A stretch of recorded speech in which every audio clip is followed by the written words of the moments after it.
자, 오늘은 함수의 연속과 불연속. 연속과 불연속이죠. 그러니까 함수의 연속입니다. 연속. 그럼 연속이 안 되는 어떤 경우들이 있느냐를 봤더니 함수가 이렇게 가는데 여기 구멍이 뻥 났어요. 알파에서. 그리고 구멍만 났어요. 함수값이 아예 없어요. 그러면 f 알파가 얘는 없다. 이렇게 되는 거죠. 이것도 부연속입니다. 구멍 났으니까. 두 번째. 똑같이 가는데 구멍이 나긴 났는데 함수값이 밑으로 쳐져 있어요. 함수값은 있어요. 자, f 알파는 있어요. 그런데 잘 보면 우리가 이렇게 구멍이 나 있을 때 리미트 x가 알파로 갈 때 fx 이게 극한값. 극한값은 이렇게 달려오는 우극한, 이렇게 달려가는 좌극한이 바로 앞에서 정지한 거죠. 근데 어차피 이런 때 배웠던 도형의 기본에서 점은 크기도 없고 부피도 없다. 그래서 사실은 세 개가 같은 점입니다. 가까이 갔기 때문에 사실은 같은 점으로 취급할. 그래서 이게 이퀄이 아니고, 그죠? 화살표니까 바로 옆에 가 있는 건데 극한값은 있습니다. 어디에? 여기에. 여기에 극한값이죠. 이게 예를 들면 L이다. 이렇게 했단 말이에요. 앞에서는. 근데 그거랑 함수값도 있어요. 근데 둘이 달라요. 얘네 둘이 같지 않잖아요. 다른데?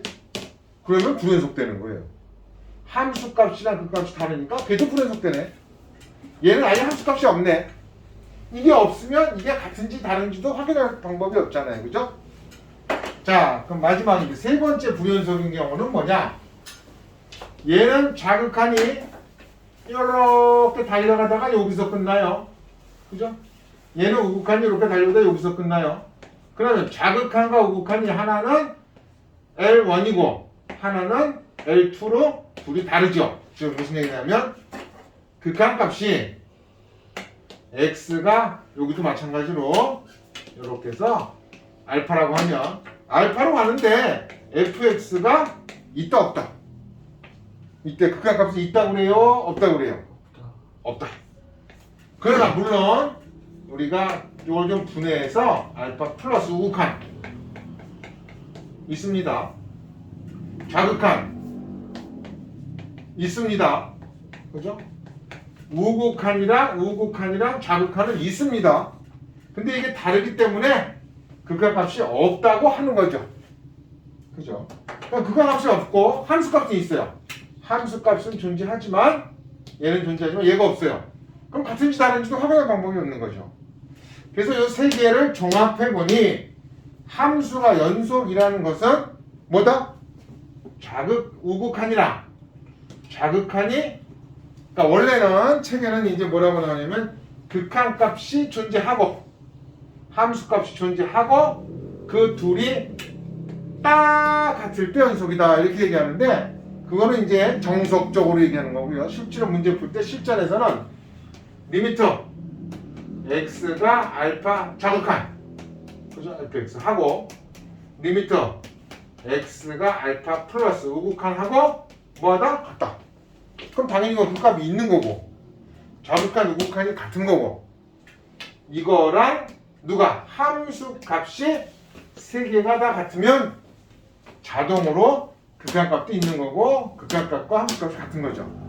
그래서 실제로 우리가 실전에서는 이렇게 세 가지를 놓고 좌극한 우극한 함수값이 같다라고 하는 게 실제는 연속의 원리입니다. 원리입니다. 그래서 여기 보시면 22페이지에서는요 함수 연속이라는 것은 함수 fx가 실수에 대해서 다음 조건을 모두 만족시킬 때 세 가지를 동시에 만족시켜야 됩니다. 함수값도 이것. 근데 그거를 그냥 이렇게 씀으로써 함수값이 있다라는 뜻으로 쓴 겁니다. 아예 함수값이 존재하고 극한값도 있고 있으려면 이게 같아야 되죠. 좌극한 우극한이 당연히 좌극한 우극한도 있어야 돼요. 그리고 같고 그러면 함수 이게 극한값이 있다는 거고 함수값이 있다는 거고 얘네 둘이 같으면 그러면 세 번째 걔네 둘 극한값과 함수값이 같으면 연속이라고 한다. 이게 원래 정의입니다. 실전에서는 이제 다음과 같이 씁니다. 함수가 불연속이라는 것은 이 셋 중에 어느 하나에도 해당하면 그때는 함수가 불연속이다 이렇게 얘기하는 거죠.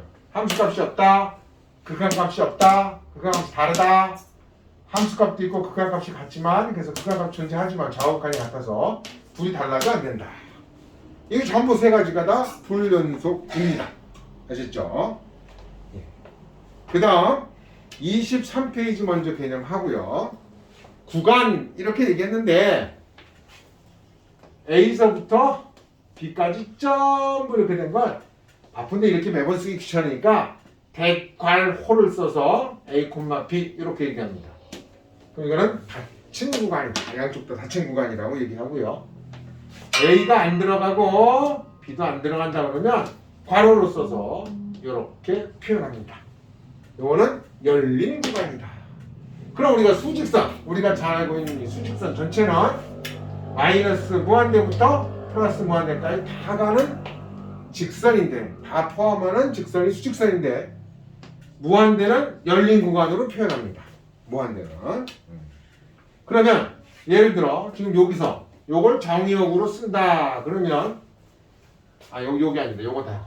정의역으로 쓴다면 알파가 없잖아요.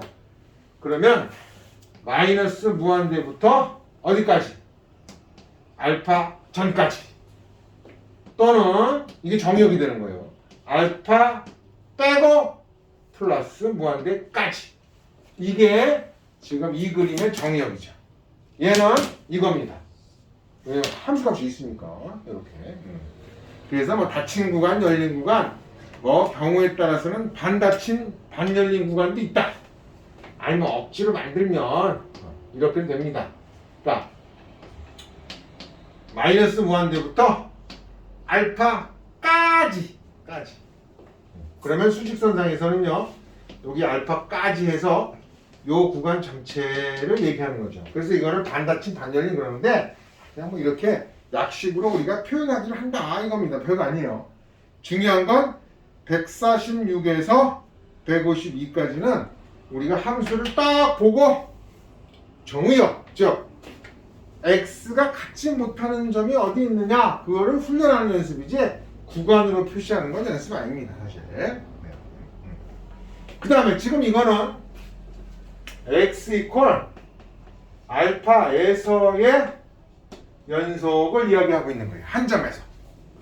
근데 만약에 이런 조건을 모든 실수에서 다 만족한다 그러면 그건 뭐라 그래요? 우리가 연속인 함수다. 전체가 연속이다. 그래서 그걸 줄여서 연속함수 이렇게 얘기합니다. 또는 가다가 그럼 요 구간에서는요. 여기서부터 여기까지 만약 잘랐다 그러면 연속이죠. 연속함수입니다. 요 구간에서는. 전체 구간은 아니지만 얘도 이렇게 자르면 연속이죠. 이렇게 자르면 그때는 연속이 안 됩니다. 불연속 구간이 되는 거죠. 네. 그러면 134번부터 153번까지 먼저 한번 풀어보겠습니다.